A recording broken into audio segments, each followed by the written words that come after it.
Nice. Nice. Wonderful. Well, again, thank you, ladies, for being here. I really, really appreciate it. Just to kind of dovetail on what you kind of tapped at is this year we're going to we're going to take it to the next level. We're really trying to push a lot of content in terms in different methods on social media, books, worksheets, classes, things like that for 2026. It promises to be a very interesting growth year for Mocha Cup, and I hope that you guys will find new and engaging ways to get information and to keep yourself growing and developing. So that's kind of what's to come.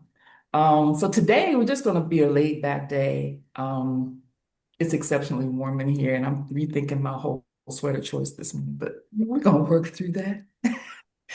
We're here we're going to do a real laid back overview, kind of talk about like prep talk for 2026. I'm sure that you all have done your own personal reflections on 2025.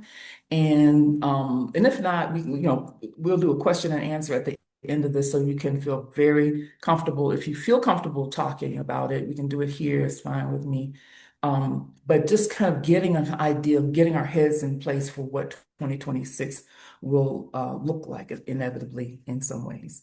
And then after that, we'll do a question and answer. You can ask any questions or any topic you want to discuss and just kind of free float, and then we'll call it a day. So without further ado, let me start by saying that Happy New Year to everyone.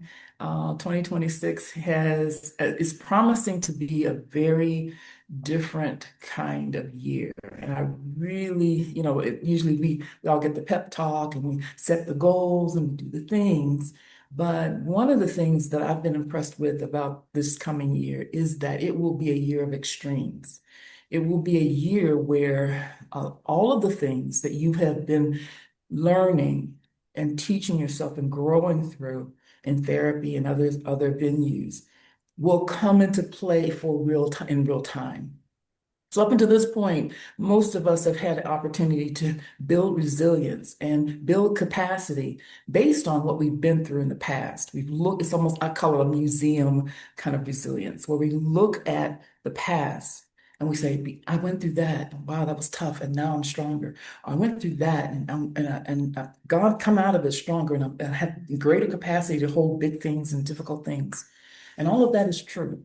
But what is different is when you have to then tap into that resiliency in real time, because not necessarily crisis, although what I'm going to talk about is relevant for crisis mode, but also for urgent situations where you have to make decisions, where there's a lot going on, where we are used to sitting and in our feelings, we're used to reflecting, we're used to processing. There will be moments in this coming year where we won't have the luxury to do that, where we will need to be able to lean into a survival mode mentality, and it is setting aside processing and feelings and all of that, because there's a time for that, and lean into a more of a what is happening, what are the facts on the ground, what are some of the things that need to be done, and I can assess, I can document how I feel and assess it later.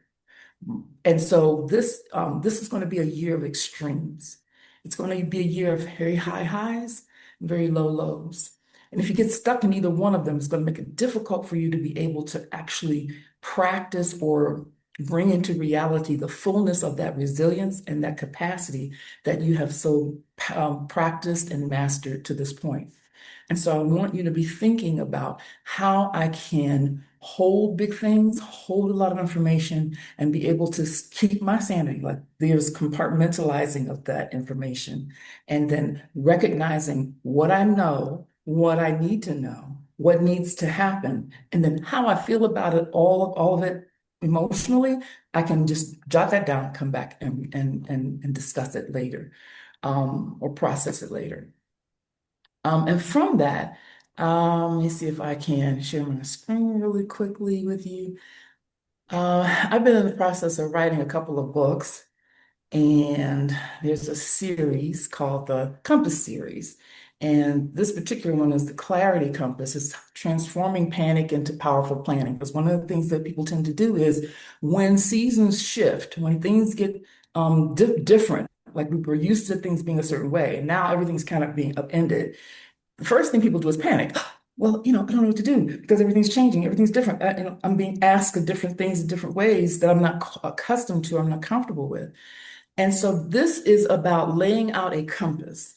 If you notice that this compass has both a clock dial on it as well as a compass dial, and that is purposeful. The reason for that is there are times when we will need to know what season we're in. How we are moving in a particular season is important as what direction we go in that season. And so timing is important, how we move, when we move, and the direction that we need to go. So the Compass series covers a lot of the kinds of things in life that we will encompass, we will encounter. So the three that are on the screen now are the ones that are done. Primarily, what I've done is from some of our conversations, my conversations with you, I have pulled together resources and created some of these Compass books around some of the growth and some of the need that I've seen in a lot of the clients. And so the first one was the Clarity Compass, getting clarity in both crisis and in urgent times, or just in smooth, even toned times when things are doing well. Sometimes there's just so much information in our heads that we can't sort it out and make sense of it. We can't figure it. It's like my emotions are all tied up in the thoughts, along with the facts and the things that I don't know. All of that's mixed up together. And so the Clarity Compass is a layout of how you can take all of that information and begin to separate it out and put it in categories and begin to use a compass mindset to move yourself forward.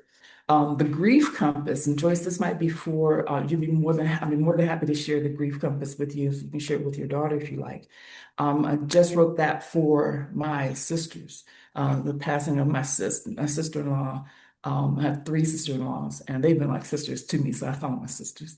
But was sudden, and we didn't have a chance to really process a lot with her or around, like acceptance and things of that nature. And so after the funeral, after everything was done, they had been caregivers for her in the last month or so, couple months. And it was very difficult for them to make that transition. It was getting the news, jumping in, caregiving, all the things were happening so fast.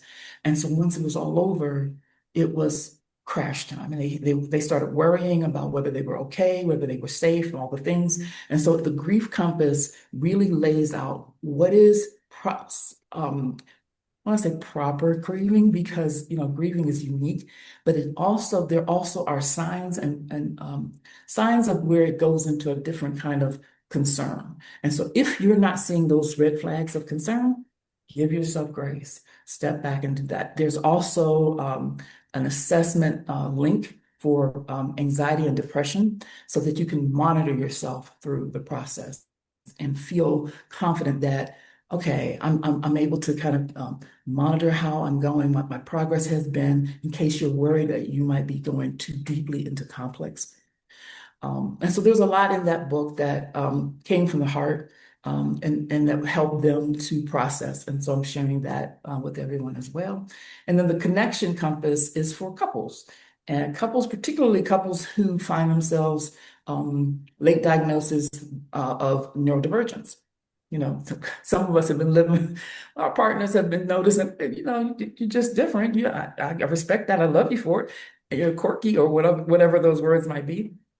And then not realizing that, we've been dealing with neurodivergence all our lives. And so bringing that into a marriage or a partnership or relationship is important to understand so that you can have the kind of respect and the kind of new mindset that does not blame or lay any kind of heavy weight on each other unnecessarily. We work on learning how to communicate. And it's a really good book on just how good communication ought to sound like within a relationship. So those are the three that are done. There are four others that are in various stages of coming into reality, but that's what's coming. I'm really excited about that. So there'll be a store where all the others will be. There's a book on prayer already that's already done. I don't have that up here. So there, again, there's a lot that's coming out. But what I wanted to mention was that back to what kind of year this will be. 2026 is going to be a year where we'll be challenged both on a macro level and on a personal level. And sometimes one of them will be in one extreme and one will be in the other, where there might be stress on the macro level, maybe on the political scene or the national scene or the world stage, but your personal life is going in a wonderful bang up direction. And you're just kind of like, how do I hold these two extremes? I'm hoping that you will find the kind of resources that we're going to put out for you this year to be the kind of support to help you learn this is where your resilience in real time will serve you. You'll learn how to lean in when you need to be in survival mode and be able to do other things and show up and answer questions and fact find and delineate what needs to be done. And then when you can lean out of that survival mode and into more of a reflective, protective mode.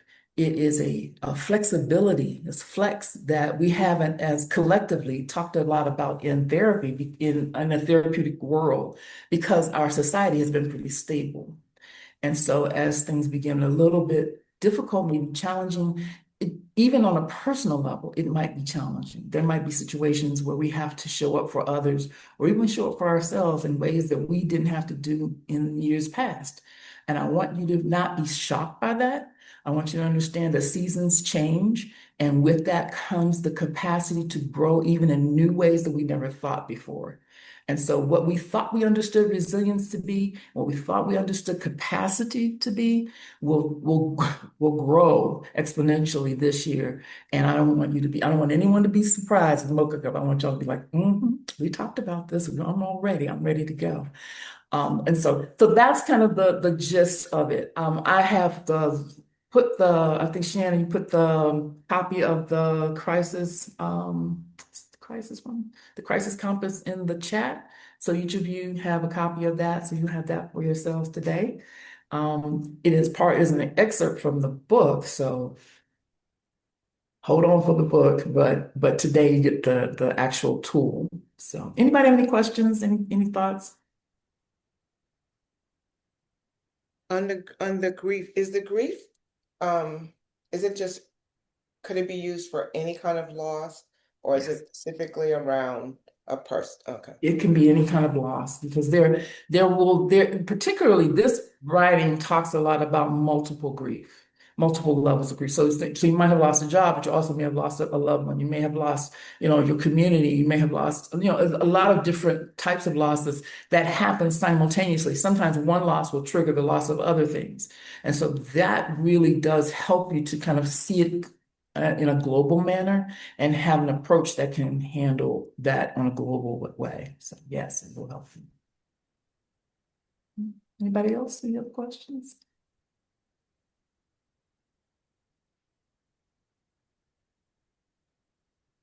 No Carol? questions, but oh, sorry. Go ahead. No, No, go ahead, Joyce. just a short comment. The grief one is a real good one because I'm going through a whole bunch of changes this year financially, with my daughter. I mean, it's just hitting me. I think when that clock struck 12, they just came out with all the confetti. Yeah. And I had to take a deep breath and I paused it so I could just work on me for that day going into this year. So this is right on time. So you're right, because we build up us for me, I built up all of this, got myself ready to a point that I'm ready to step out, Mhm. step in faith. And I was ready. The wheels were turning. My brain was excited. And at 12 o'clock came and it said, pow, pow, pow, pow, pow.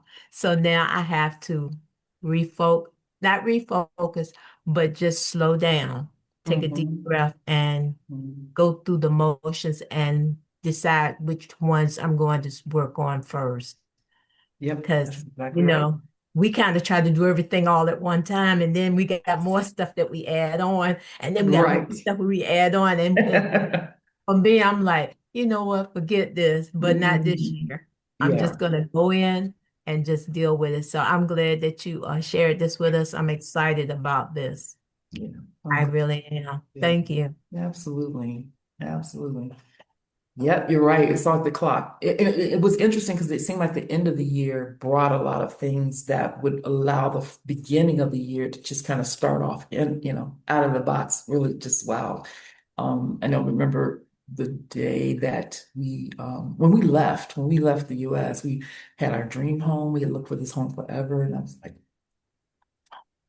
and then, but I'm willing to save lives, right? So I'm like, we got to save lives. We got people that have to do what they have to do. And I was okay with letting go of my dream house. Well, we found a dream house here, and it's really wonderful. It's really all more than I could have ever imagined. And so that excitement and that high of like, oh, it's so wonderful. It's everything. In the midst of grieving a loss of someone. There were days when it was just hard to be in two extremes simultaneously, where people are calling and asking for information on both sides, and you're trying to find the strength to kind of like keep it together and say and show up and do the things.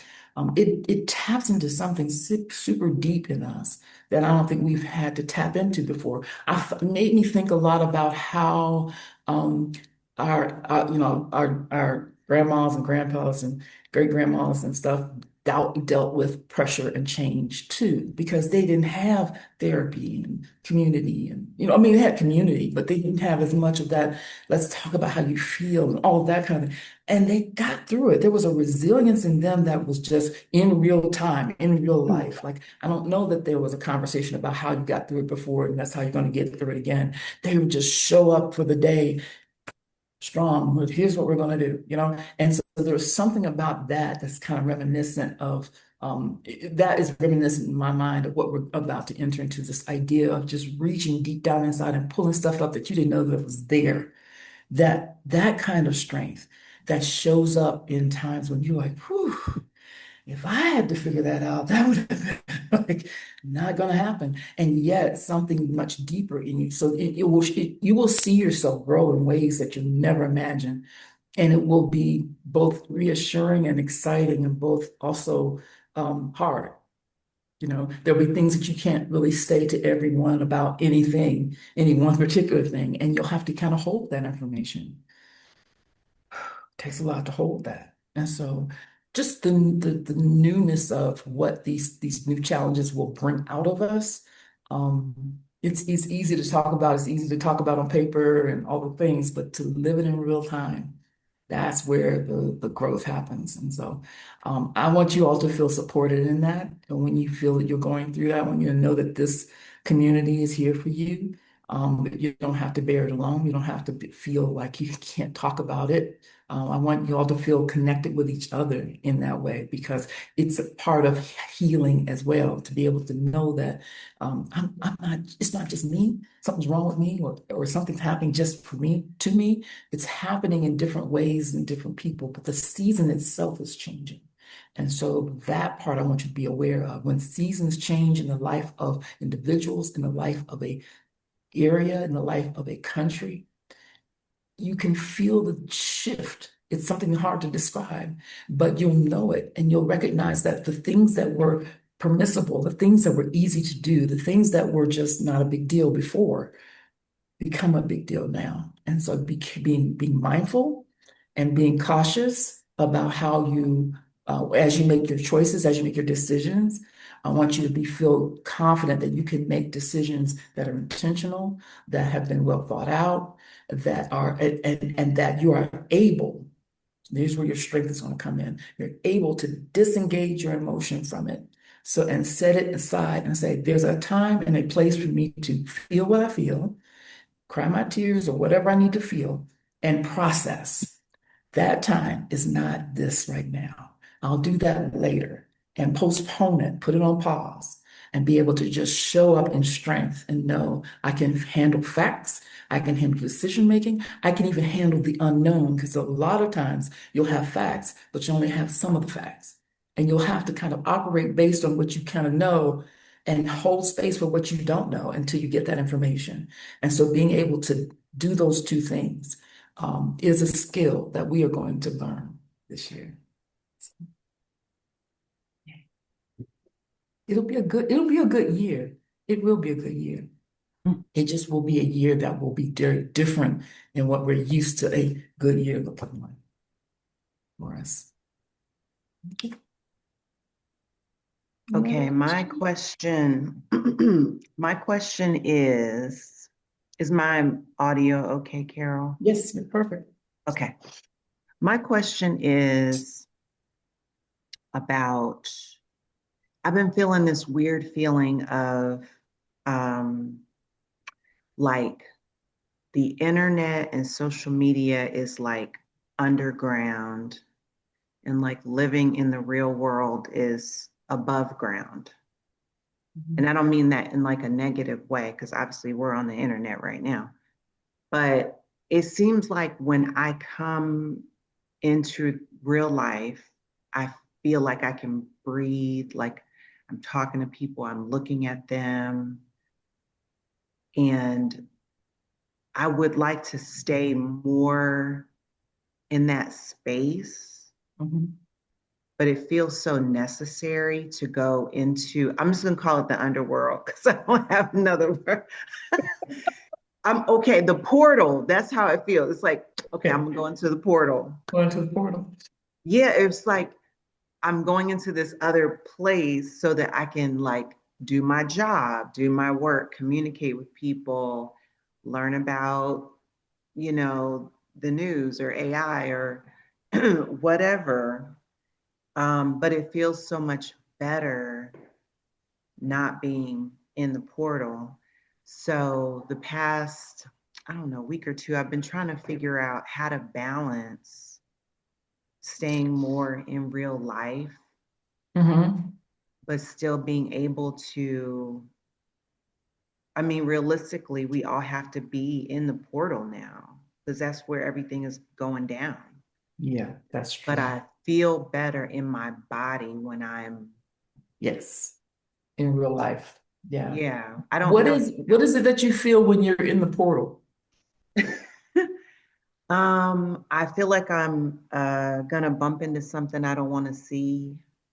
It's a Okay. little scary. It's either the news or like Joyce said, people are passing away. And as soon as I open up social media, it's like rest in Hmm. peace. And it's somebody that I know. Hmm. Um, I think it's now if I'm in a specific space that's curated for this thing, like Hmm. my Mocha Cup work, it's all in this one little Google profile and nothing else gets in there. I do Hmm. feel safer. Okay. But just in the World Wide Web, Yeah, like I used to, but now it's so different. it is. And it feels like maybe they're delivering. I don't know who they is, but whoever they is, they are delivering stuff to me. And you'll appreciate it. You didn't ask Yeah, I'm for like, pew, it. pew, pew, pew. I'm like, on defense Yes. almost. Yes. Well, there's a couple things happening there. So yes, there's a lot of weighty, heavy things out there. And I want you to get to the place where you can sift through some of that and go, garbage, trash, something interesting I may need to hold on to. Mm, Because there are some things that are difficult that we're going to have to know, understand, and hold, right? And so if it's overwhelming to you, then that's definitely not, I'm not saying jump out there and just say whatever comes, comes. I want you to be very curating about, what you do tap into. But there's two extremes here. One could be that I don't go out there at all. I just stay in my little bubble, and I feel comfortable and happy and safe. And that's one good side of it. But the other side to that is that when something big happens and you have to know, if you mm, haven't been in doses, in small doses, acclimating yourself to that news or to those kinds of things, it will hit you harder when you step mhm, outside of your bubble to hear it all at once. So there's something innocuous about listening to certain parts of some things. Like if there are some trusted sources of news or trusted sources of, just kind of social, the world today, that kind of like the underground, like you talk about the world, then I would carefully curate those things that I listen to. Because sometimes warning comes and you don't want to be in a bubble when if warning should come. You want to be able to hold, and you want to have the kind of capacity internally, emotionally, and mentally to hold these big things when they happen so that they don't take you out. That's what causes people to kind of lose their sanity in some ways because it's just so overwhelming and they've hidden so much from it that when they do step out, it's intense and there's no place to put all of that and it causes them to shut down.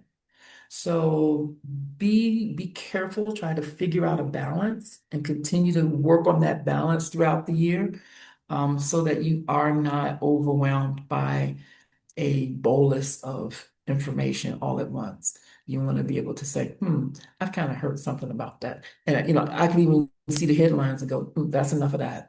You know, and that's all I need to know. But then there are other resources and people who are bringing information about what's happening collectively to folks. And sometimes we just need to kind of be aware, and that's all you need. Don't need the details, just need to be aware. Keep yourself informed. That's how you protect yourself and your family, is by being aware and being informed. But I want you to know that you have the capacity to hold some of that.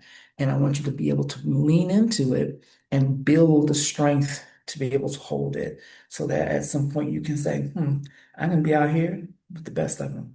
And I can listen to it and I can let it go. That's the goal. Okay. Okay. Thank you. Mhm.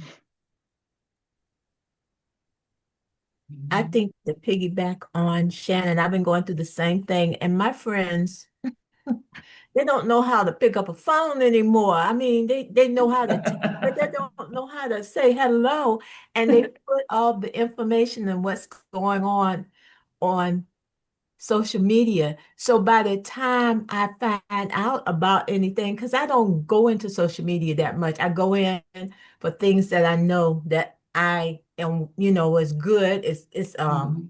informational. And by Mhm. the time I find out things, I'm like, you could text me if you don't want to talk to me, but it would have been nice that I found out within 2 weeks instead of 6 months after it's all over and people are wondering about, well, where was she? Why didn't she show up? Mhm. And the churches are kind of getting into that too because they're trying to reach everybody.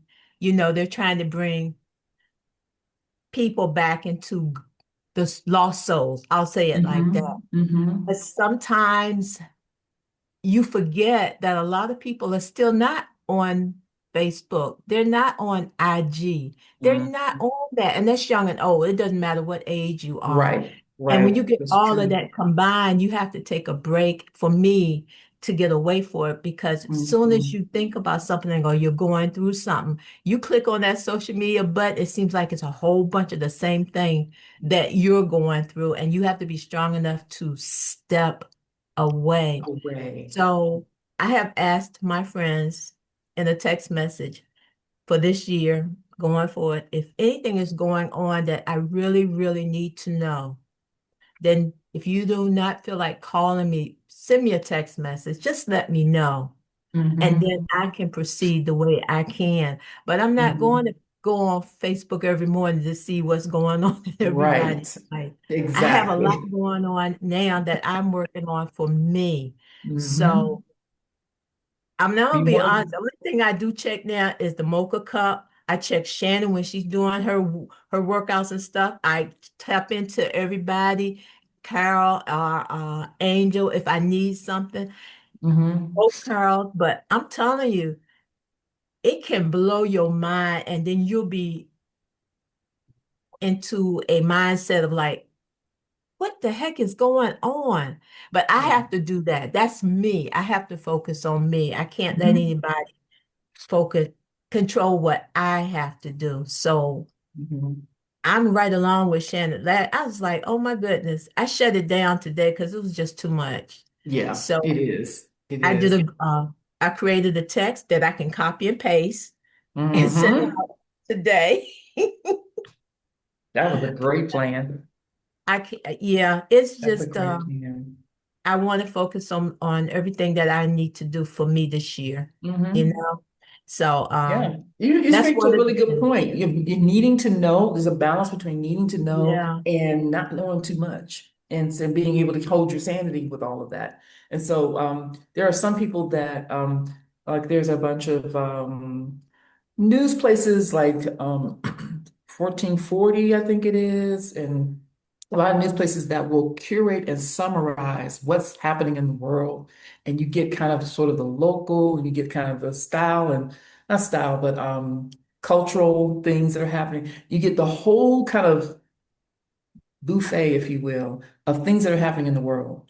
But it's a newsletter that can come to your inbox, and you just kind of check it like, oh, that's interesting. And they just give you like the title, and they give you sort of the quick facts, and they move on. Excuse me, those are some very good types of things to tap into so that you can stay abreast of things, but not have to hear the because the back and forth, the conversations, the comments, oh goodness, they can really pull you into a vortex. And so being careful of not being pulled into the vortex of what everybody is thinking versus getting things summarized to you. Make sure that they're trusted sources that you feel comfortable with. I know there's one here in Mexico that does the very same thing. So I get to hear what's happening in Mexico, what's happening in the US, what's happening in the spiritual realm. I have some spiritual people that I follow, and you can't follow a whole lot of them because it gets confusing. And then you can like old folks like you can't eat at everybody's house. So be careful about whose table you belly up to. and, and make sure that you are, that those are trusted leaders and spiritual leaders. And then your information that is spiritual is coming to you full and clean. And it's edifying. It also may be difficult, but it also builds you up. It strengthens you, and it also gives you that weight. And so that is one of the most protective ways I think that, as opposed to just being out there willy-nilly and just kind of listening to what people are saying, because that can be just draining. But, get some good curated sources. I'll share with you the curated sources I use, and just to kind of stay up to date with things. And you're right, because you got enough on your personal plate to be like, yeah, I don't have any extra capacity, a whole lot of extra capacity for all that other stuff, but I do want to stay informed. I like this conversation because in thinking about what Shannon said and what Joey said and what you said, Carol, um, I kind of have been on the internet since AOL. So I already, when AOL broke out with all that crazy stuff on those chat rooms, I was exposed to some crazy stuff. And then when the Mm, internet shaped into these social media sites, I noticed that they do have controls on them. So you can actually control your social media to a degree where it okay. eliminates a lot of junk. So next time you see something you don't like, there's a three dots. You go there and you click not interested, and they Hmm. will not keep That's a really algorithm good point. keep sending it in that algorithm. So I definitely use those buttons. Hmm. If I see people on my list that are there's like two people I had to completely remove from my view and block them because they put out some crazy stuff on the internet. And so when I see that, I block, remove, I do, um, like you said, curate what my internet feed can, it's Hmm. not super preventive, but it does Right. eliminate a lot of junk. And Yes. then if you're following a person that's loosey-goosey with You got their to get stuff, moving too. you can They snooze got them, to you can go. snooze them, you can silence them, block them, That's whatever. it. And It's they don't true. know it. They don't know they've been blocked. Yeah. But That's a good point, Carol. I really like that point of just being able to use the tools that are available to us that can help us stay protected, but yet also informed. And that's going to be a tightrope walk coming year because it's just so much out there. But the sad part about it is there's a lot of good out there too. And so you don't want to miss out on the good folks that are really doing some good work, especially some of the spiritual work that's being done. It's being talked about. It's really fascinating. And so, asking, in your prayer time, asking God to help guide you and lead you to the right channels, the right people to listen to, the right leaders, because there are some good folks out there. They're doing some amazing work. God is in the midst of all of this madness. That's one thing I meant to say earlier. In the midst of chaos, it's one of my favorite sayings, is opportunity. And so, in the midst of all of this madness and chaos, there is tremendous opportunity to grow, to financially hit new heights that we will never even they were just unthinkable a few years ago. This is an amazing opportunity to do something new and to get into something that would typically be off limits and closed off to us. So don't allow your concern or fear of what is out there to limit you from seeing the possibilities of the opportunities of the greatness that you yourself personally can take advantage of and at this time. It is a season of chaos. And if you know what you're after, if you have an idea of how you want to grow, you will see some change. You'll see glimmers of opportunity in the midst of all that and go for it. I like that. In the midst of chaos, there's opportunity. I think that word opportunity, you Mhm. don't think about that, that when you're going through, okay, what is this? Is that, that's like looking at the bright side. And I think Right. in Japan, it's a word they don't use. They don't use the word, I think, problem. Is it problems, Shannon? They say opportunity. I think Mm. they don't say, they have a way of saying things without using Mhm. That negative like word. blockage words, Hmm. words that block you. They Hmm. use words that give you openings, like you said, opportunity. Yep. That's one of my favorite quotes. Is and also no matter how long you wait, everything happens suddenly. So no matter how we waited for some things in our lives to come and to manifest itself, when they do happen, it happens suddenly. There's a suddenness, and that this year also holds that kind of promise of sudden change, sudden opportunities, sudden situations that change up and put us in a whole different place where we have to like, I never thought I'd have to figure this out, but here I am, right? And just knowing that, you don't have to fall off your feet because it threw you off. You can stand, you can, bob and weave and bend, but you don't have to break because you're prepared for it.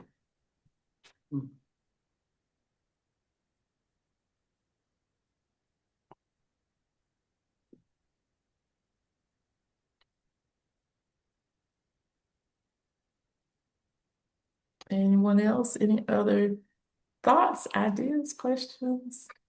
Well, I guess I'll undeactivate my Facebook and Instagram. Carefully. I've been Go. I've been deactivated for 7 days. I've been above ground in my There's something little positive. bubble. There's something very positive about what you did, though. I mean, I think that was helpful because it Yeah. did allow you to feel like you were just like free in a lot of ways, right? So maybe it's just that you tap into them maybe once a week. And if you don't get it in once a week, then you're not going to see me until another 7 days because that is a way of protecting your mental emotional well-being. And you have that responsibility and that right to.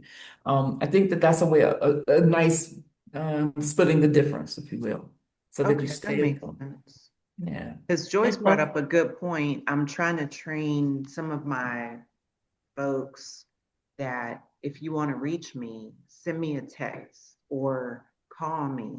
mhm, Don't rely on dropping something in my DM. mhm, So I'm trying to train myself too that if I want to reach somebody, I need to call them or send them an email or text message kind of being more intentional about connecting. Mm-hmm. Mm-hmm. So, And now you're gonna go over that contact list with a very fine-tooth Yes, comb. You know, there's yes, some other people that need to get stripped out of this little list here, and it's going to be a really clean list of folks that you can feel comfortable and confident in that will keep you in that space of feeling good about yourself and your life, but also kind of has a view of the world, right? That's yes, another way of curating. yes. And you're going to be surprised when if you call them because they're used to text, but when you call them, the first thing they say is What's everything wrong? okay? It's Is wrong. something What's wrong?" wrong? And I said, no, I just wanted to hear your voice for a change. It's amazing. Oh my goodness. I mean, nowadays people text you and say, "Is it okay if I call you?" You know? Really? Yeah, I Wow. Yeah, do that. I do that yeah, too. And if I I do. don't Really? get a Okay. response within 24 hours, I'll call anyway because my You know mind if is they're okay? everything. Are you Mm. all okay? And then sometimes I'll say, I'll text and I say, if I don't hear from them, I'm saying, just checking in. If you don't want to talk or text, just Mhm. send me a thumbs up. That's all you have Mhm. to do. And Mm. then that means Awesome. I give them space because they're Mhm. going through something they just don't really want to talk at all. So, But it's yeah. also nice to know that somebody's checking in on you to make sure you're okay. That's Mhm. really good. I like that. And it will weed out your friends again. I've already gone through that rotary dial last year. I think I'm going to be doing it again, but Yeah. that's okay. I'm fine with that. I'm good. I'm good. Yes. For those of you who don't remember Rolodexes, my Rolodex is thin. Mm. Oh my And gosh. amen. Amen. So, It's all right. Carol, earlier you talked about how not to get stuck. Let me see, what did I write down? Yeah, that hit something in my mind. You were saying things are shifting and everything like Mhm. that, and how not to get stuck on one thing so that you can keep it Yes. moving. I just wonder, and this will probably be a part of your books, but can you give us a snapshot into how not to get stuck? Yeah. So one is what we're just talking about, like how to make sure that when you have a choice between retreating and standing, right? Like you're talking about social media, I'm just going to totally retreat from all of it and just live my life. You Mm-hmm. can do that. But what that does then is sets you up to have an inflexibility about having to deal with things when they come along. And it's always at inconvenient times, right? It's always going to be something you don't want to hear when you don't want to hear it and you don't have the capacity. And so leaning into things that allow you, when you see an opportunity come along and you go, I could either step back and not deal with this, or I can, I don't have to get involved, but I do have to kind of keep my ears open. So, for example, um, I don't know how any of you feel about the prophetic, right? But part of one of the other things I'm trying to get around to is a spiritual side that talks about how much of the Bible do you believe, right? Is it half? Is it all? Is it two-thirds? Whatever percentage, right? Because some people don't believe all of it. But in within the scope of believing 100% of the Bible, part of that is prophecy, the word of prophecy, right? And for some people, that's just way too much. I just don't have, it's too much. But being able to hold something, it's when you know that this is a word from the Lord, there is so much that God has, so much knowledge and so much, of course, He knows everything. He knows it all. When we sit before Him and ask Him to help us to know more, He promises to give it to us. He says, ask of me and I will show you great and mighty things that you do not know. That's a powerful statement from the God of all to say, if you ask me, I will tell you, I will show you. And what we have not been groomed to do as much in the Christian world is to sit before God and say, show me what it is that you know, what it is that I should know. Help me to see beyond what I think I understand. Because sometimes it is a lot. Strike the sometimes. It's always a lot. And we don't always feel like we have the capacity. Sometimes he'll show you something and it's like, oh, okay. I know I asked for that, Lord. I don't know where to put it. And he'll continue to strengthen you and hold so that you can hold that kind of knowledge. And so if that's an example on the spiritual side, in the real world life, we're talking about social media and how to manage those kinds of things. And difficult people come into our space. How do we handle that? Do we kind of shut them off? Do we kind of like, keep them contained, or do we allow them to like have their moment and sit with them? Sometimes people just need us to be present with them in their situation. Sometimes that can feel like too much. And so we have the choice. May have the choice to step out or lean in, but I want you to feel like you have the capacity and the ability to do both. And that's where you're not, that's how you keep yourself fluid and flexible so that when things get tough, when survival times come, you're not running away from it and hiding and hoping somebody else deals with it. You are the person that you're not running to the front line either necessarily, but you're standing your ground. You're able to handle it. You can hear all the things that are being said. You can process in a very logical way and process information, and then you can hold space for the unknown. And that unknown part can be a lot too. You think, oh, I just don't know those things. That's fine. But when things begin to reveal themselves and you go, ooh, I have no place for that. I have nowhere to put that. That is something totally foreign to me. That is an opportunity for you to grow. See it as such. See it as an opportunity to lean in and learn how to lean forward and then fall back. Lean into survival mode and survive those moments, and then lean back, reflect on how you felt about it. How did you get through it? What do you need to do to change to be better? What things do you need to be stronger next time? Those kinds of reflections, so that your reflective and your capacity, your resilience is not something based on past tense. It is based on what is happening today. Does that help a little bit?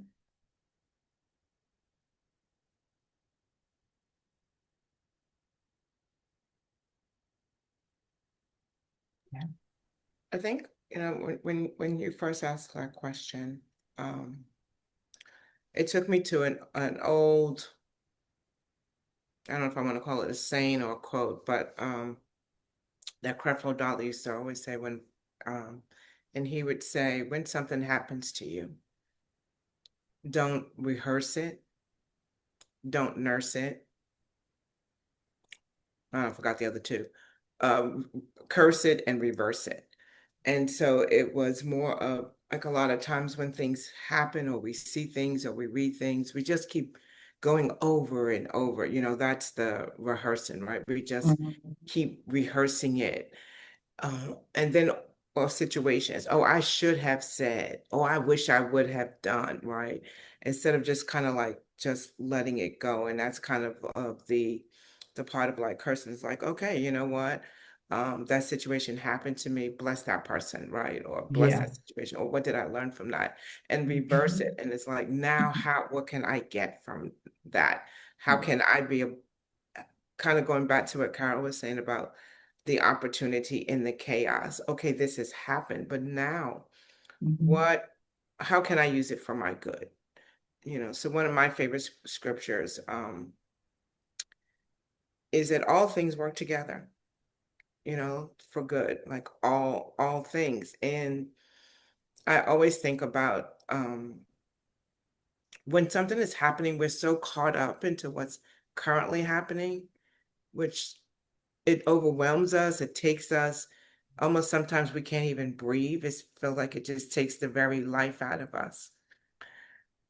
And it's only because we're so focused on what's happening to us right now, how painful it is, how wrong it was, why me, all the All the things. things. As opposed to sometimes if we could just, for a moment, just kind of ask, so what's next? What would my life look like next or what could I take away from that? Mhm. I say that as I'm standing like at this major crossroad and literally yesterday begging God to give me the strength to do what I know I should be doing and know that I don't have the strength. And it's almost like in this debate of like, I don't have the strength, so why don't you just make it easy for me? So And he said, yeah, I like, could, but yeah, what's the point in like that? literally, like I can't do this. So you know that. So like, what are you doing? Like, come on now. Mhm. But and so one of those things is just like, just allowing ourselves to look forward. I mean, it was even John Maxwell who wrote a book, Failing Forward, right? To Mm. look forward to what is in the future. What have I learned from this situation? Um, but I think sometimes we just kind of beat ourselves up in situations. And I think when we see things that are sometimes so out of control, so far out of our reach, we feel kind of helpless. Mhm. But maybe I can't do anything about that situation. But what can I do?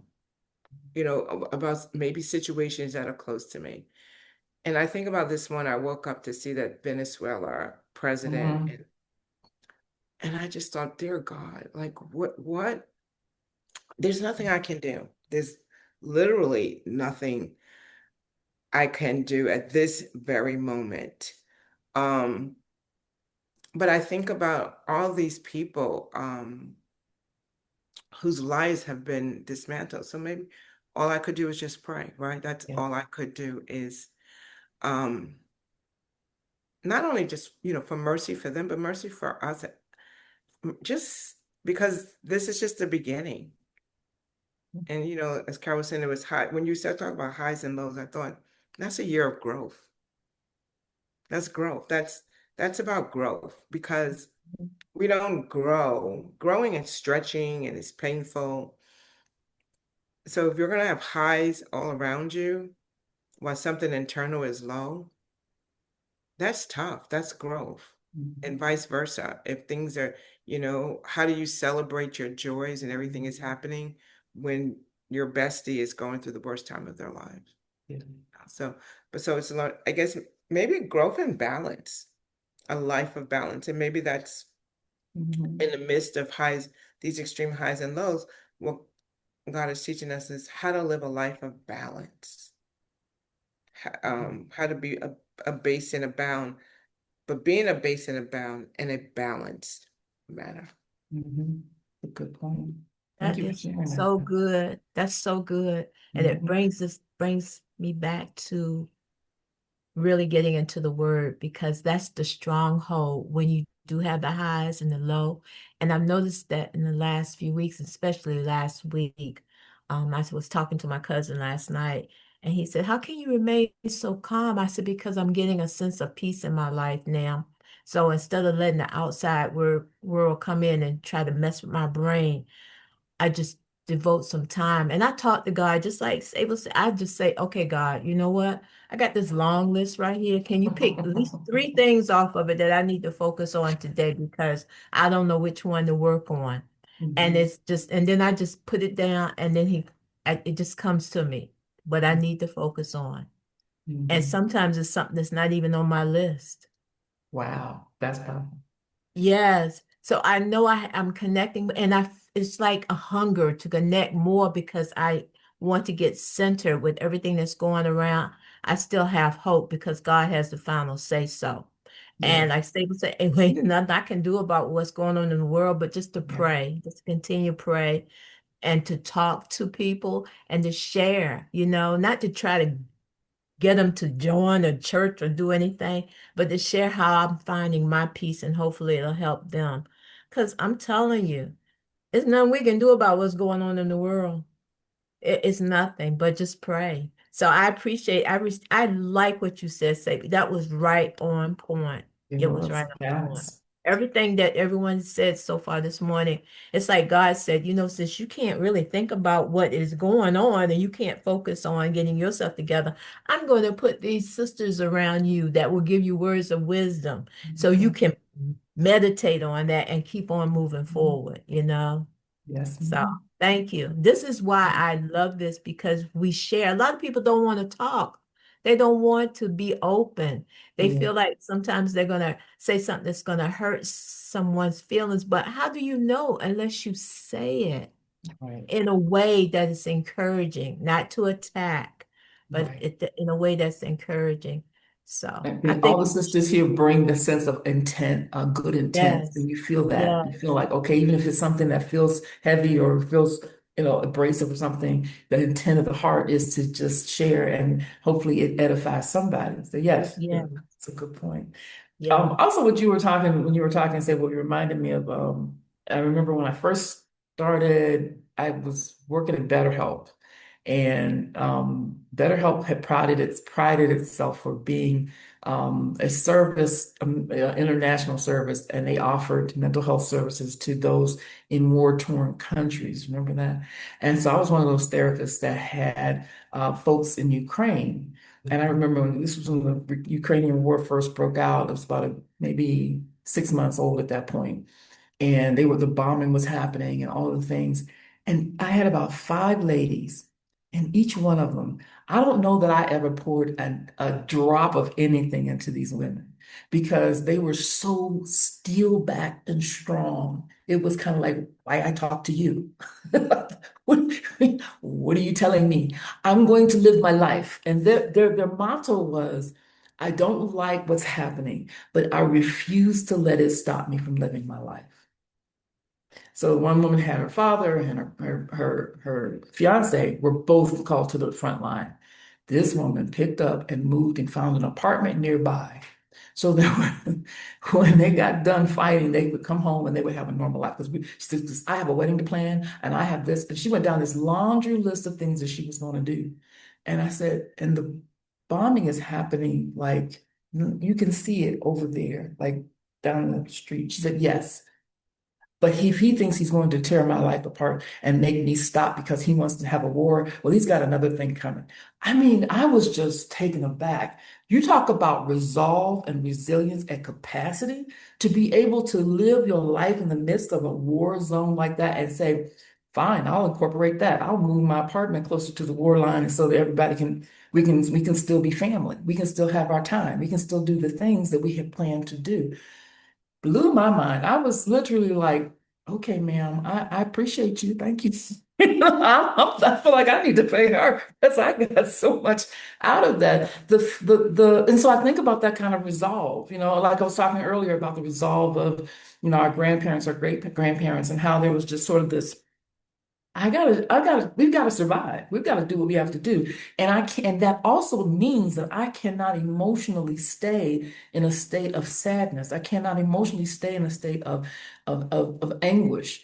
I have to learn how to compartmentalize that thing. When I am in that space, I lean into it, I cry my tears, I feel my feels, but I do what I got to do. But then there comes a time when I have to actually shut that off, take a deep breath and be me and live a part of my life that allows me to be um, human, allows me to be sane, that allows me to be me. And you talk about the resilience and the strength that it takes to hold those kinds of opposites. And you talk about balance, that is the epitome of like finding the way to make balance. And so I'm glad that you all feel a sense of community here. I think that level of connectivity, I hope through 2026 solidifies into something very strong and foundational for you, because I think the more that we have this kind of growth in our community, it allows us to be able to grow into that kind of next level function for this year. Hearing this right here, my last point, um, well, that story about the lady's resilient, I would be so scary to live near close to a war. But I was thinking about last night, I was in my group and it's like a Bible study. And one of the things that became evident to me when someone was talking is that fear is a distraction, the unknown is a distraction. You know, all these things are distractions, right?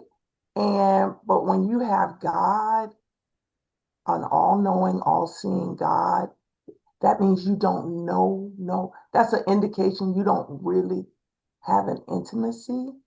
And I was Mm, like, I don't have an intimacy because I'm trying to use my knowledge and my experience over knowing him. yes. And so I think Very when good. that hit me, I was like, oh my gosh, like remember when Paul said, I count all this knowledge as nothing to know Yes. him? Yes. Because sometimes knowledge can be Okay. a distraction from asking God, like Joyce was saying, okay, God, now what do I do? Here's my list. And she's still thinking, here's my list. And to accept the fact that, like Sable was saying, I mean, you're powerful and you can do things and you can make things happen. You see what's happening and da, da, da, da. And it's like, I gotta trust. He sees it in the story. I Yeah. ain't gotta question him.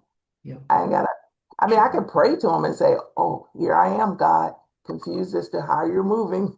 I don't see it. So Hmm. I'm talking to you about, I don't see it. Yeah. Yeah. Yeah. So yeah, That's a this was very, great. very good point. Very I good think point. he doesn't let us see it right away because we're too impatient. We want it right now. And I also feel like that if he did it right away, how could, what use would he be? Because, we've gotten so used to him doing it when we click our fingers. Mhm. So for me, I know that I asked for a lot of stuff last year and it didn't happen right away, but I had to go through the storm. He had to sit Mhm. me down and take me through the storm. Like Carol tells me, you're in the season of wilderness. That wilderness got kind of scary last year, but I had to be still and I had to listen. And I had to listen to him and not to all the noise around me. Right. And I asked him to just, while I'm going through this period in my life, surround me with women who love God and can help lift me and keep me strong and connect. So, because I can write down the list, he can tell me what to do, and I'm like, okay, God. And I'll be like, and he said, okay, you know what? You have free will. I give you free will. You're going to take that path on your own. I'm going to let you do it. And then when you realize that didn't work, I'm going to be there and you're going to get through it, but I'm going to have to take you back to the starting line and walk you through it. And you're going to have to listen to me and do it Yes. my way. And then when you do it my way, you will see not only the blessing that you have asked for, you will get even Mhm. abundantly more. That's so, so true. So true. It reminds me of a prayer that I prayed. It was we were looking before we moved into our dream home. We were living in a space. It was really nice. It was very comfortable, but it was small. And I used to just pray, God, but and God, and we just pray and pray and pray. And he reminded me, I will keep you under my wing to Mhm. protect you, right? And I couldn't appreciate it. I did appreciate it because I knew that there were a lot of things happening, in our community, in our state, and all the things. But it wasn't until I moved out and I saw, oh, had I not been protected under that wing, I might have been subjected to a lot of the things that were happening to a lot of other things, right? And so there's a protection under him that we are so busy trying to do. Well, it makes sense to me, and I got to figure it out. So I'm going to do it this way, da da da da, and I just got to do it my way because that. And he's like, okay, you're right. They'll let you go. But when you get done, you want to be under the protection because there's so much more that you don't know that he's protecting you from. And so I think one of the biggest prayers I could pray this year over you all and over everyone that I encounter is that God protect us, keep us under your wing and protect us because there are things that we see and then there's things we don't see. And it's the things we don't know and don't see that we really need his protection from. And then when he brings us out, he brings us into something way greater than we ever imagined. And we're like, Thank you, God. Thank you for loving me enough to not listen to me and my hard-headed self try to do it my way, but to have a plan of protection for me and my family and my life. I'm gonna just say that y'all are all flowing in the spirit Hey, here this man. morning. Three things came to mind. Excuse me. The first one was I can't remember who it was that was talking about like change and like how we go through change and how we adapt to change. And the Holy Spirit reminded me of when I went to go get my nails done. And I'm a part of the Save the Coins ministry, and nails don't cost what nails used to cost back in the day. So I'll be going like once a month because I don't be having time. So when they grow out, they just gonna have to hang on until we go back to the next month. So I sat in front of my nail tech and I was like, yeah, my nails grew out like super fast this time. And I was kind of annoyed because I was trying to, stretch it out. And she smiled and said, the fact that your nails are growing signifies that there's life in your body. And I was like, You initially, I was like, oh, you being smart? And then no. She's I was like, don't factual. be, because I would get up. Don't get smart. And then she was like, you have to be thankful that you have life in your body because if you weren't growing in any way, if your nails weren't growing, if your hair wasn't growing, then you wouldn't be alive. So I was like, I had to hit it with the But that really stayed with me because and it's funny because when I was younger, I would always say, I can't wait to be grown. I'm gonna do what I want and go where I want, and can't nobody tell me what to do and da da da da da. Well, now I'm here on the other side, and I'm like, this is Hey, kind of mama. interesting. This is kind of interesting. I would love to go back. I would love to go back. So I think the beauty in all of that, even when life is throwing things at us, is just to say, you know what, I'm actually alive and I may not know how to figure out all these things. And thankfully, it's not my job to figure it out because God is in control and He's the one that's managing all of these things. But it Mhm. just kind of helps to bring me back. It's like I look at my nails and I'm like, my nails are growing. Okay, which means I'm gonna get through it. Yes, ma'am. I'm gonna get through it. And then the second thing was when y'all were talking about children, right? We used to always say, oh, I want to be grown or whatever. But when you think about it, like even the Bible says, I did the Luke challenge and it took me back to, it's in Luke 18, where he blesses the children. And he says, let the children come to me, don't stop them, for the kingdom of God belongs to those who are like these children. I Mhm. tell you the truth, anyone who doesn't receive the kingdom of God like a child will never enter it. And I thought, remember when I was like younger and your parents would say, like, oh, we're going to go to so and so's house or we're going to do something that was like really exciting. We didn't say, well, how are we going to get the money to get there? How much gas you got in the tank? Is so and so gonna be home? What's the Right. vibe gonna be? Who all gonna be over there?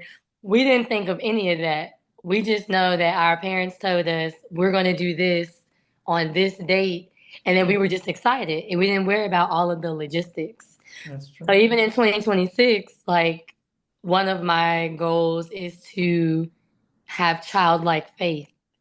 So whatever it is, even if it don't look like all of those things, like actually stepping outside of my adult brain and just saying, well, God said it's going to happen. So I'm just going to be excited that it's going to happen. And so, like, even that is a nice way to kind of recenter for me. And maybe it'd be helpful for anyone up here. It's like when things are just kind of going again haywire. So not only am I growing, but I also don't have to have it all figured out. I don't have to know all of the logistics because I know Mhm. my daddy got it. Yes, ma'am. And if my daddy got it, why am I even worried? Right. And then the third thing is, sorry, I read in this book called Peace is a Practice. And there was something that stood out to me earlier on. I think it was like in the first chapter. Um, because in my mind, when I think about peace, right, I'm like, don't disrupt my peace. So like it's quiet. Don't come over here, bother me. Don't text me. Don't say nothing, right? Like there's this idea of peace that means it's just me and my Mhm. bubble, and I don't Mhm. have nobody bothering me, and I'm woosawing and I'm doing all the things. But she puts it an interesting way, meaning that peace is in the middle of chaos. And that's what you were saying earlier, Carol, that in the midst of chaos, there's always opportunity.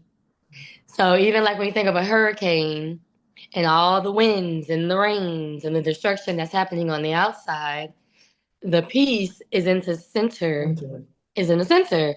So it's like peace is in the middle of chaos, finding the moment to just say, Mhm. I'm not gonna cuss you out. I'm gonna just sit right here Yeah, yeah. and I'm gonna just I'm gonna thug it out with you. Or it could be, you know what, I need to kind of step away for a moment because this is triggering whatever, whatever. Or it could be like whatever it is in the moment, it doesn't necessarily have to mean like peace and quiet. It could Right. be finding those moments to just inhale. Yes. Yes. All right. Mhm. Because when you're not breathing, then that's when all the stuff in the brain and you tensed up and then you It's flipping tables and problematic. stuff. You see what I'm saying? So it's like finding the moments of pause while sorting through and walking through the things. And I love what you said is that we kind of cut ourselves short in saying that, oh, I just don't have the capacity to deal with it right now. And it's like we have the capacity to do both. Mhm. So it may mean I need to just sit still and not say anything, or no, I can still say something and just Mhm. breathe as I'm going through it. So, Very excellent points. Excellent points. The idea that I was saying earlier about how God says if you ask of me, I will show you great and mighty things that you do not know. And sometimes those things can be so jarring, so huge that it's like, okay, God, I need to take that and baby, can I take like a little bit of snack and just kind of nibble on that and kind of get my head wrapped around it and then come back and digest some more. Help me to digest these big things that you're showing me. It is a growth, probably you said, a growth process of a magnitude that we don't expect because we're used to like, the world and peace and I'm good. And then God says, that, but also show you all this other stuff.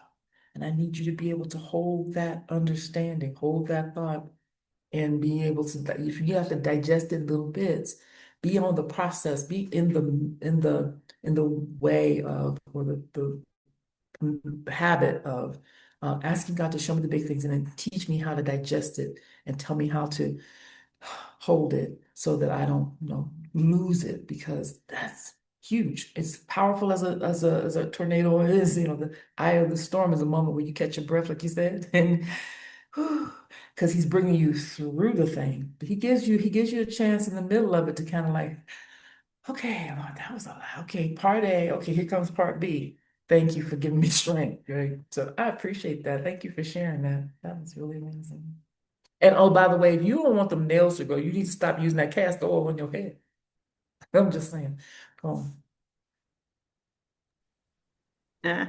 well, I'm gonna stop using it, and I'm oh, gonna oh, stop being oh. vegan and all the things. Now, black castor oil will grow your hair faster than anything under the sun, and you Mhm. you and you like that, but the nails is the problem, huh? Growing your nails, that part right there, it Because I will do it grow. and I just massage it in there. Mm-hmm. Put some gloves on. Mm-hmm. But you know what? That's a good, it's not even a complaint, but if that's what I got to complain about, Mm. I'm doing all right. I'm doing all right. Doing good. Because I could not have any nails. I could not have any hair. I could not have a lot of things that I have right now. So it's just Mhm. like, just sit down, breathe, Yes, ma'am. Yes, and stay in a child's place. ma'am. I need that on a t-shirt. Stay in a child. I'm staying in my child's place because I don't clearly me and adulting. Mm-mm. Mhm. So I'm gonna let the Lord do what the Lord do, and I'm gonna just stay right here in my place. Hmm. Sounds like a plan. I had a chance, thanks to Angel, I had a chance to do my vision board. Um, Oh, yeah. Was that yesterday or the day It before? was day before yesterday. I missed that. It's okay. Day before yesterday. Okay, yes. So did my vision board, and it was very enlightening. I was like, okay, I do have a vision. okay. But I was curious, like, what's something that you all are looking forward to for 2026? Because I like to be inspired by other people. I saw a post and I was like, you know what? That's it. That's me right there. And I'm gonna write it down too and put it on my board. I don't have it up there yet. But it said, God, show me how good it can get. Mm. Show me how good it can get. So that's what I'm excited about. I definitely have my things that I've written down. And of course, I've submitted it to God, and I'm like, God, whatever you do is fine. But you did say write the vision. You did say write it down. So this is what I wrote down. And just show me how good it can get. So that's what I'm just like really, really looking forward to. Did she really want to know that? Okay, let's see what has to do. Mhm. And help me to stay in the child's place as we're doing this. Because I know I'm gonna be looking at you like, Yeah, yeah. All how, right. how, how? I know, you know. Because that's how I be talking to God. I be like, nah, how you do that? You ain't gotta tell me, but I think he enjoys your conversations, Angel. No, it puts a smile on his face. Like, here she comes. here Oh, she come. comes. Y'all, here she come. Watch this. Here she come. I'll be like, so, because I know you saw that. I know you saw that. I know you saw me. See you see me see that. So what that mean? Oh, Lord. Mm-mm. Well, okay. Well, Hmm. That was well, for good. me, I saw something because I've been taking out little things, and even though I couldn't make, I hope you have another vision board, a repeat, because I've started one. I saw something, and I'm going to put this on my vision board because it reminds me when I start falling back on what God has for me, and it's age. That's it's age, but it says, and I am getting stronger. That say I don't allow age to impose limits. Half the time I forget how old I am, and I do. I really forget how old I am, and when people find out my age, they look at me like they're no, you're not. Because I have such a good time with that moment that I just feel so happy and stuff. So I'm gonna just keep embracing life and have that childlike faith because I know the best is yet to come. So I already know that. So that's it for me for this year. And I feel really even strong about it this year than I did last year. Because it was like but now I walk into it and I feel so good. I really do feel good. I feel confidence. So that's what my goal is for this year, to continue moving forward in what I had to do. Also, I'm gonna say something and Shannon, not Yeah. only Carol with your books, but Shannon with her book. When she Yes. Oh my gosh. OMG, you have to talk about it, Shannon, please Yes, do. ma'am. All right, But I will. You don't want me to, I though. mean, I'm waiting for my copy because I couldn't go to the bookstores locally because they didn't have it, but I've got it. And when I saw that, I was just lit up like a Christmas tree. I said, "You go, girl. It's a You gorgeous go." book. It's a beautiful book. Yes. So Shannon, you're gonna have to share it. Yes, please. So please Thank you, share. Joyce. Okay, well, I don't know why I feel so weird, but I 2018, I started making Facebook posts about my journey from corporate life to being a stay-at-home mom.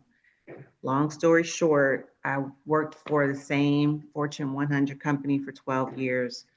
Whole bunch of us were laid off. Well, the whole building, 200 people.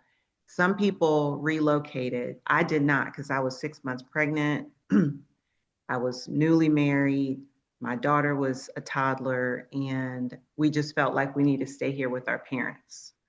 So I took a severance and I could not find a job to save my life. Like with master's degree, lots of experience, I could not, like no doors were open for me to find a job. So I started working at the YMCA as a part-time fitness instructor. I was so disgusted. I was like, God, you have got to be kidding me. But I did. And for whatever reason, I loved it. And I became a stay at home mom at that point. And that was 15 years ago. I've been home ever since because I've never been able to find another full time job. But in the midst of that, I started writing these posts to my family in corporate language of what I need them to do, whether it was around washing dishes, how to load the dishwasher properly, um, getting ready to go places and how to get yourself together. It was just like all regarding and friendly reminder. And as per our last conversation, it was like a lot of that. I started doing that and I would post them and I would get a lot of feedback from my Facebook family that this should be a book. And I was like, haha, no way, not doing that. And so anyway, y'all know my mom passed a couple years ago, and she was a journalism major and a journalist, and her thing was write it down because you want your words to be eternal. You want something to be here when you're not here anymore. And I started feeling inspired, like, okay, let me collect all these posts. So I went back on Facebook and I hid the posts so that only I could see them. And I started copying, pasting them into a a document.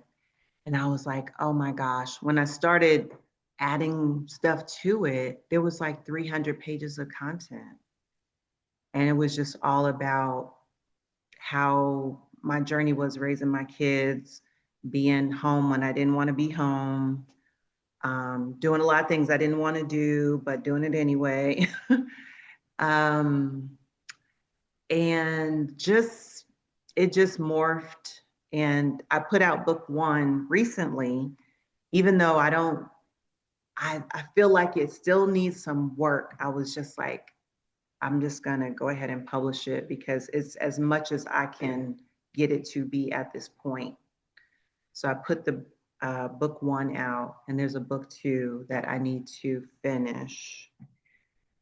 But yeah, it's called Dear Residents. I decided to publish it on Barnes and Noble, and you will not find it on the shelf. It is online only, but when you order online, they'll mail it to your house. And I was the first one to buy it, I promise you. I love that. That's so cute. Thank That's so cute. I'm trying to find that link so I can put it into the chat. Yeah, and in the midst of, writing that one, because that one has been like an arduous, I don't know why it felt so heavy to work on it. Maybe because I'm like a person of few words. So writing to me is not fun. It's not therapeutic. It's like a chore. And that's how it's felt.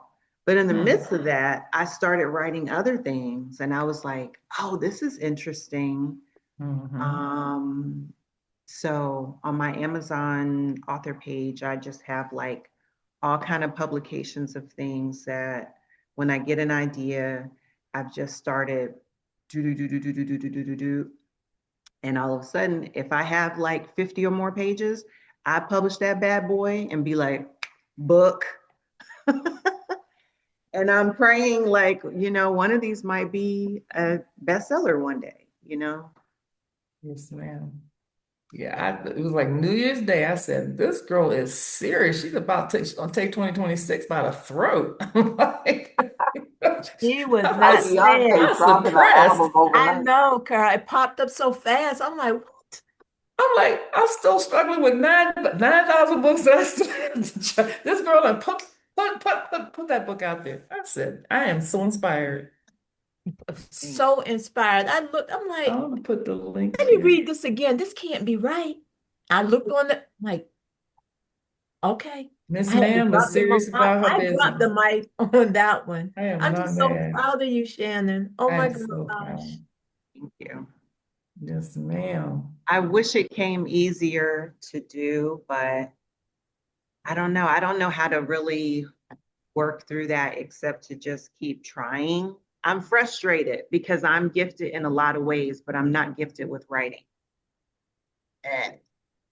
So it's And like you know how you have your baby and you had to like incubate, you have to push the baby out. That's how it feels like. Like, no, I don't know nothing about that life. It's called yeah, medication. Let me right. know how it works out. Everybody good? Okay, see y'all. Not that girl. There's the link to the book in Barnes and Noble if anyone is interested. It's such a cute, I love the post that you had. You had this cute little picket fence, his house, the sunshine over it, and this music playing. It's just adorable. But yes, please. And another thing that I want to do for Mocha Cup this year is to have a page where our products and our services and the things that we're doing, we can, reach out to our community and show, we can share it among ourselves that we are doing things. We are making an imprint on the world. And this is one of many books that you have written. And I'm just so proud of you and so excited for you. So that there is, I think it's what, 300 pages you said? Is that the largest book you've written? Yeah, but I split it. So the one that you posted, book one is 150 pages. Wow, that's And impressive. it turned into a parenting guide Mm-hmm. just Mm-hmm. based on things that I learned, like hopefully helping other parents. So Excellent. if you know a parent, it would be a good gift for them. Yes, ma'am. Yeah, that's the thing we need to put on the website and push and promote and all the things. So Look, thank you. Thank you for sharing that. Thank you for bringing it up, Joyce. I really appreciate that because I didn't want to miss yeah, sharing that. Joyce has a book out too, Yes, she does. talking about me. Let me see. Oh, now we're putting people on blast. Okay, Yes, please. I see what's Silver, going on here. silver I piece of understand. change, silver piece of change.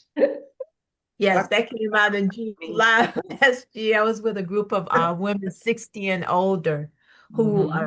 shared their life and the wisdom they got from it so they could share it with others. So, and okay, I will put that up there. Yeah, because I mean, all my books, I had a group. I mean, people are still asking me about it, so it's on Amazon now.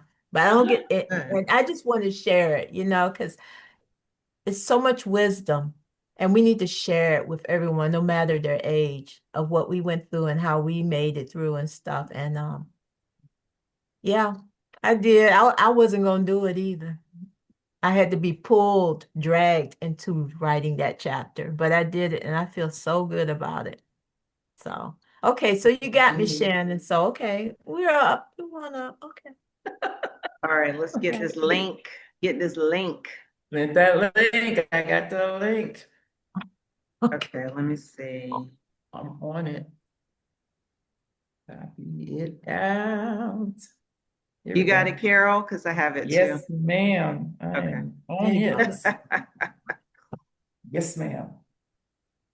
All right, thank you for that. Thank you. Yes, That ma'am. is so funny. Got you, Joyce. Got you. Yeah, you did. I saw you were gonna sit there and be quiet. I said, I got to say something because she's not gonna say anything. She But was you pulling got the it. slingshot all the way back. I mean, that's kind of like one of the like what we were talking about before, like having those highs. Like we had these highs this year, but it's for me, it's easy to be uh overwhelmed or to forget. I forget to celebrate and kind of live in what happened, what I Mhm. accomplished, and like what do I do now that I accomplished it besides move on to the next thing? Next thing. Can I like celebrate it? Can I market it? Can I tell people about it? Like Yeah. I don't even, my brain doesn't even go to that space. I Mm-mm. just Mine's either. That's something because you all are doing such amazing work. You have to learn how to celebrate it and enjoy and savor it mm, because it is the joyous fruit that God has given to you to enjoy. You know, the fruits of your labor. This is all your hard work, and the accolades and the way it changes people's lives. You will never know, but being able to know that you're making that difference. That's a fruit and a benefit in and of itself, standalone. Mm. yes.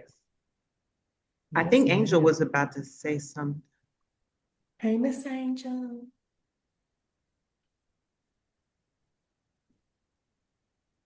I was about to say, first of all, I'm loving this energy. I feel like y'all came out the gate and was like, Right? and I love it. And it's so inspiring. It's so encouraging. Like I have heard you talk about writing your book for a while, and I heard you say like, oh, it's like, this X amount of pages and all the things. And I would just even encourage you to like just change your language around it because you are good at it. I don't know many people who can say that they published a book.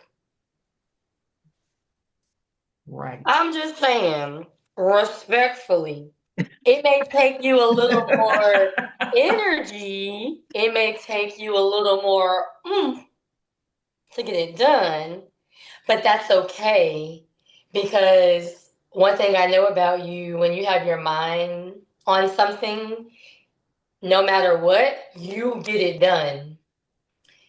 Yes, ma'am. So I think you're great at it. You've published quite a few books. I've heard you talk about the starting point. I've heard you in the process of it. And now to say, oh, by the way, in your most humble way, in your most humble way, by the way, it's at Barnes and Noble. And you're not good at it. Um, You are good at it. But I love it. I love it. I love it. I love it because even hearing you talk about your process and then to hear that Miss Joyce has one as well, it's like, dang, let me just stop playing. Let me get up and start swinging because my sisters are over here swinging. And I want to be in the number.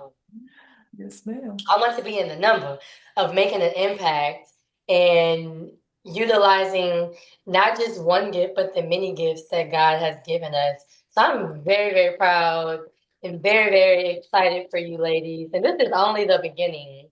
And y'all have inspired the heck out of me. I'm like, you know what? Let me get up. Let me. It's super encouraging and super inspiring. I'm very excited. Very excited. Well done, ladies. Yes, ma'am. Angel, you just said a mouthful. You know what? And I understand Sharon and myself because we can't Sharon because we want to. It's like we don't want to say that, but when we don't say anything, how can we help others? Because the Hmm. stories that we're sharing, there are women out there now who are in a boat like, I don't know where to go, what to do, how am I going to come out of this? And then they read it and they were like, wow. if she can do it, I have an opportunity to do it too. So we have to get out of our comfort zone. I know I have to get out of my comfort zone, and I'm getting out a little bit by a little bit by a little bit, and I love it, especially with things going on in the church world. I'm just praying on it and saying what I feel, and it just feels good. I think that's the piece I'm talking about. I'm not being afraid because that's what God created, a childlike faith. Going back to what Angel says. Mhm. You gotta have the faith. Children have faith. They're young, they're impressionable. They tell the truth. They Mhm. tell the truth. Mm-hmm. But You the have to, enemy has made us think that, oh, like children don't know what they're talking about, or they say this. So there's like, it's been distorted. And it's like, we Mhm. could learn a lot. Mhm. yes, We could learn so much. And yes, that's not to, ignore the fact that no kids need protecting and all the things. yeah. But Mhm. it's like if we put on the lens that which God is talking about, we can learn a lot. Because I know when I went to Disney World, let me see, I went to Disney World. I think I was maybe for my 16th birthday. We were there Mhm. for a whole week. Wow. And I never once asked, who paying for this? Who paying for lunch? Who doing this? Where we staying? Like I never asked any of those things. I just showed up and I was fed every day. I left the park every day with a gift. I had clothes. I had somewhere to sleep. Like that's childlike faith. Carol, get the t-shirt ready. Stay in a child's place. Cause that's what I'm doing. Man. And you never ever know who is watching. You never know. Shannon and I were talking the other day, and we learned that one of the ladies who used to participate in um, her fitness class, and when she came to my fitness class as well, by way of Shannon. So she recently passed, and when we were talking about it, she was like, "Oh, I don't know if you know her or not." And then when she was describing her, I was like, "No, I definitely know who you're talking about because she posted on my Facebook page about the Luke challenge." Oh. So I was doing the Luke challenge, and then she would post, "Me and my family, we're reading, we're doing the Luke Oh. challenge," and I was just like, wow. And then people would come up to me and say, I haven't read my chapter for the day, but I'm going to read it. I'm going to catch up. And so, like, you post things, and sometimes you don't get, as many views or as many likes or as many comments. And you think, well, ain't nobody watching it. But don't look at none of that. No. Don't look at none of that. So you never know who scrolled across, was just on Barnes and Noble and was like, oh, this looks like a good book. Oh, I want to get this. And then I'm going to get one for all the mamas at the PTA. Like, you just never, Then it might be a screenplay for a movie. you know, I'm just saying. just saying, you never know. So the fact that both of you ladies have said you've taken that initial step Mhm.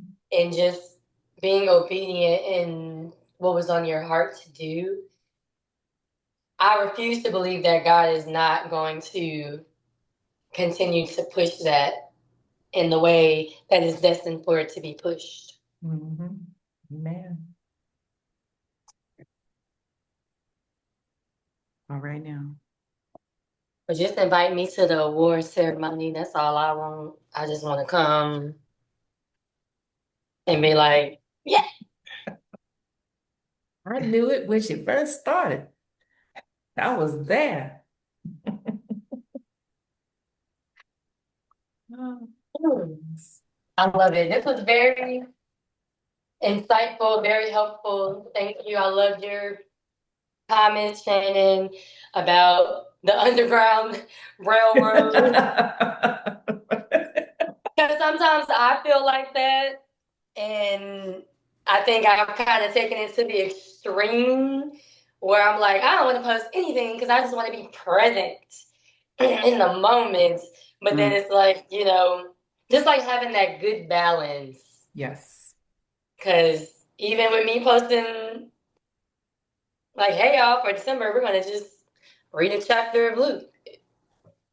You never know. You never know. And I like it from the standpoint is that you're leaving your mark on the world. That when God says, "All right, girl, come on to the everlasting," that something that I've done, said, can still be searched, looked up, and accessed. Mm-hmm. I really, really like that. Mm. Yes. Good point. Mhm. I'm down with that. Anything else?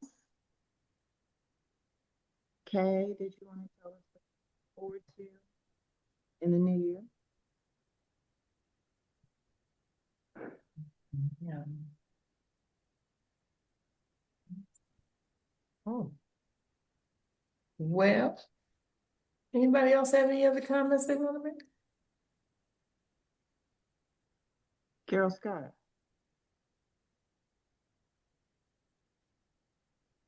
Carol. I don't think she can hear me. Hmm? What? Carol. Me? Hey, This did Carol? did you have anything you're looking forward to that you wanted to share? No, but I feel like all of this talk is a bunch of bracelets, like Year of Extremes. You know those rubber band bracelets?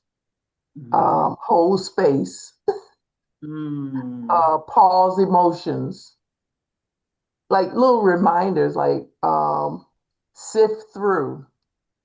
Mm-hmm. And the other one is in the midst of chaos, uh, Mm-hmm. Yeah. opportunity to grow. I mean, all of these are like those rubber band bracelets that we can wear to remind ourselves. Like when I Mm-hmm. think about Carol's husband's